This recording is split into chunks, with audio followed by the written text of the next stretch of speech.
చిట్ట చివరి జన్మ ఆ చుంచన్న కోటలో విఠాల చంద్రమౌళి శాస్త్రి గారు రాస్తారు. అంత అద్భుతమైన పద్యం.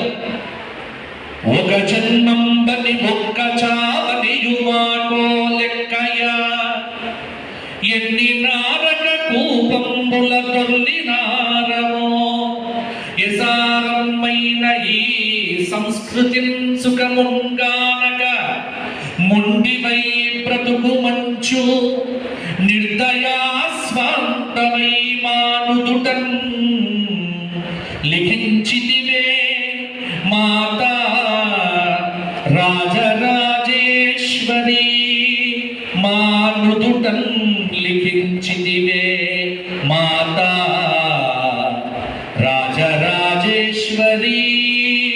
ఒక జన్మం బని ఒక్క చావనియు మాకో లెక్కయా. ఎన్ని జన్మలు, శతకోటి జన్మభిస్యా. శంకరాచార్యుల వారంటారు, 100 కోట్ల జన్మల తర్వాత ఇవాళ మనమందరం బ్రాహ్మణులమై పుట్టాం. ఈ జన్మ ఎంత